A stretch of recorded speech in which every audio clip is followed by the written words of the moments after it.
여러분 안녕하십니까? 헬로티비 뉴스입니다. 54,122명. 코로나19 신규 확진자 수가 이제 5만 명을 넘어섰습니다. 하루 만에 앞자리 수가 또다시 바뀌었는데요. 재택 치료자도 무려 17만여 명에 달합니다. 이처럼 확산세가 걷잡을 수 없이 커지고 있는 상황인데 대통령 선거가 이제 한 달 앞으로 다가왔죠. 재택 치료자 등 확진자들은 어떻게 투표를 해야 할지 고민이 많을 텐데요. 여야가 투표소 운영 시간을 연장하는 방향으로 합의하고 있습니다. 현행 공직선거법대로라면 투표는 아침 6시부터 저녁 6시까지만 가능한데 그 이후 저녁 7시 30분까지 1시간 반가량 확진자용 투표소를 따로 열자는 겁니다. 선거법 개정안은 다음 주 국회 본회의에 상정될 것으로 보입니다. 초유의 코로나19 사태, 이젠 투표 형태까지 바꾸고 있습니다. 헬로티비 뉴스 시작합니다.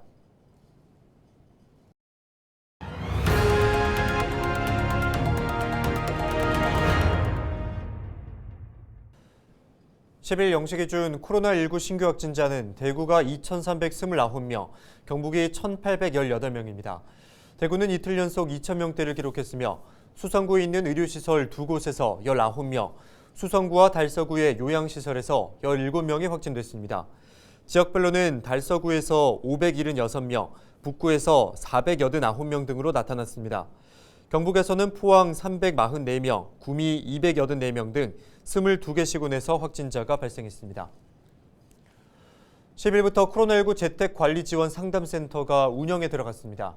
상담센터는 만 60세 이상 일반관리군 재택치료자들을 대상으로 각종 의료상담과 행정 담당 업무를 맡게 됩니다. 상담 서비스는 24시간 제공되며 기초 의료상담을 거쳐 필요시 의약품 처방도 이루어집니다. 네, 의성구 컬링부가 캐나다에서 열린 국제대회에서 성인들을 제치고 깜짝 준우승을 차지했습니다. 지난해에는 회장배에서 우승하며 국가대표 후보팀으로 선발되기도 했는데요. 차세대 국가대표를 꿈꾸는 컬링 유망주들을 만나봤습니다. 이하영 기자입니다. 대한민국 컬링 영웅을 배출한 의성 컬링센터입니다. 컬링 꿈나무들의 우렁찬 기합 소리가 경기장 안을 가득 메웁니다. 방학도 없이 매일 훈련에 나선 선수들. 스톤을 밀고 가는 딜리버리에서부터 얼음 바닥을 닦는 스위핑까지 실전과 다름없이 진지합니다. 지금까지 한 고등학교 대회는 다 저희가 1등 했습니다. 올해도 작년과 같이 초중고 전국 컬링 대회 우승해서 국가대표 후보 선수가 한 번 더 돼보고 싶습니다.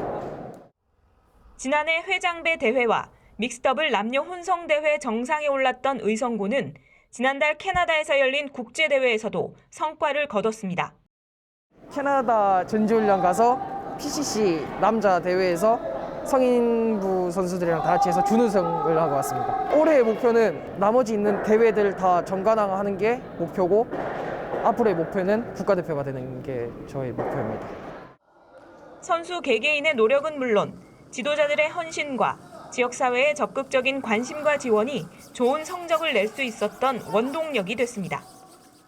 의성군 인재육성재단에서 연 1억 원을 지금 출전비로 지금 지원해 주시고 계시거든요. 그리고 우리 의성고등학교에서도 많은 도움을 주시고 계시고요. 의성컬링협회 그리고 대한컬링연맹에서 다다음번 올림픽에 꼭 우리 친구들이 갈 수 있을 거라는 생각으로 응원과 성원에 힘입어서 앞으로도 더 훌륭한 선수들이 될 수 있으리라 믿습니다. 컬링 열풍이 불었던 평창 동계올림픽을 보며 꿈을 키운 선수들. 국가대표를 향해 한 걸음씩 나아가고 있는 컬링 유망주들의 힘찬 도약을 응원합니다. 의성고 화이팅! 헬로티비 뉴스 이하영입니다. 시청자 여러분께서는 자활기업이라고 들어보셨습니까? 근로 능력이 있는 저소득층이 취업과 창업이 가능하도록 돕는 자활사업의 일환인데요. 영천의 민간기업과 연계해 전국 최초 프랜차이즈 반찬가게 자활기업이 생겼습니다. 경제적인 어려움을 겪던 사람들이 3년간 전문조리법과 서비스, 창업 실무 교육을 받고 가게를 운영하고 있습니다. 현장을 홍하영 기자가 다녀왔습니다. 지난 1월에 문을 연 영천시 망정동의 반찬가게. 영천 지역 자활센터와 민간기업이 연계해 3년간 교육을 받은 사람들이 운영하는 기업 연계형 자활사업체입니다. 대상은 근로능력이 있지만 경제적 어려움으로 재기가 힘든 사람들입니다. 영천 지역 자활센터는 도움이 필요한 사람을 선정하고 민간 기업이 체계적인 기술 교육과 운영 시스템을 전수해 성공적인 자립을 돕습니다. 과거 사업 실패로 어려운 시기를 겪었던 손진수 씨는 3년 전 자활센터의 문을 두드린 덕분에 새롭게 시작할 수 있었습니다. 지역 주민센터에서 여기에 가면은 뭐 도움을 좀 받을 수 있다 이래서 많은 용기를 내가지고 하게 됐습니다. 결식아동 같은 경우에는 또 뭐 음식을 제때제때 못 먹는 그런 아이들도 많았고 그래서 그런 분들에게 제가 도시락을 배송을 해서 좀 맛있게 드시는 모습을 봤을 때 보람을 많이 느꼈습니다. 손님들의 반응도 호의적입니다. 하루 평균 가게를 찾는 손님은 50여 명. 한 달 매출도 1,000만 원 가까이 될 것으로 예상하고 있습니다. 여기 실내 공간도 되게 오픈되어 있고 이제 또 주방도 이렇게 오픈 주방이라서 되게 이제 느낌이 좋았어요. 주부의 입장에서 조금 안심이 되는 게 있었고 또 매일매일 이렇게 이제 새로운 반찬이 나와서 또 믿음 갖고 꿈과 희망이 있는 저소득 계층에게 일자리를 시민들에게 제공하고 특히나 이제 그 시민들에게 안정적인 일자리를 통해서 시민들에게 맞춤형 서비스를 제공할 수 있는 자활센터가 되도록 노력하겠습니다. 영천 지역 자활센터는 전국 최초로 민간 기업과 함께하는 반찬 가게 자활 기업을 시작한 만큼 다양한 형태로 저소득층의 자립을 돕겠다는 계획입니다. 헬로티비 뉴스 홍아영입니다.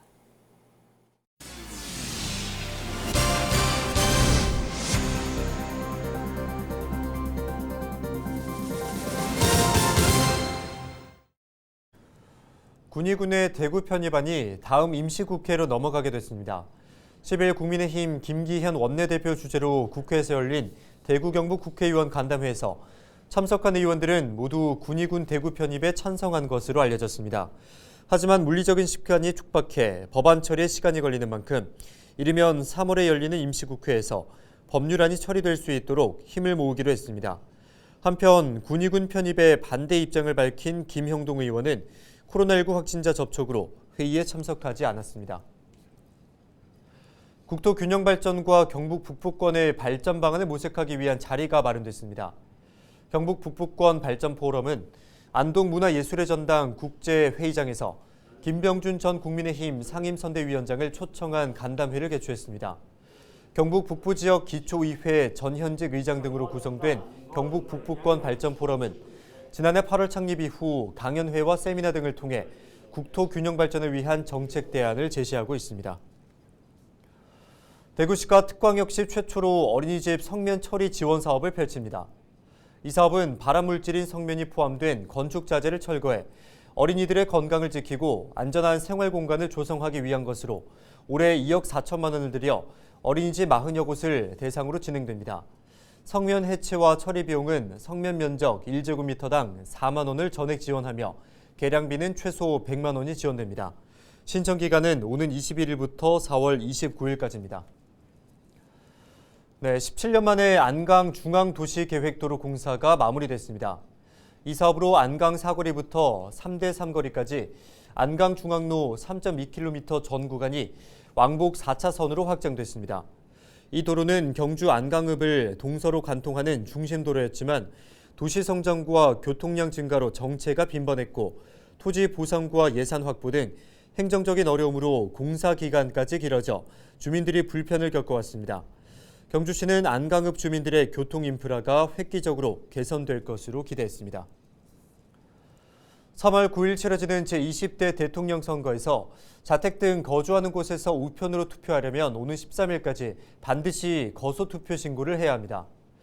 경상북도 선거관리위원회는 신체에 중대한 장애가 있어 거동할 수 없는 사람들이 거소투표 신고를 하면 자신이 머무르는 곳에서 우편으로 투표할 수 있다고 밝혔습니다. 또한 사전 투표 기간이나 선거일에 선박에 승선 예정이거나 승선 중인 선원도 선상 투표 신고를 하면 선박에 설치된 팩스로 투표할 수 있습니다. 이상으로 뉴스를 마칩니다. 함께해 주신 여러분 고맙습니다.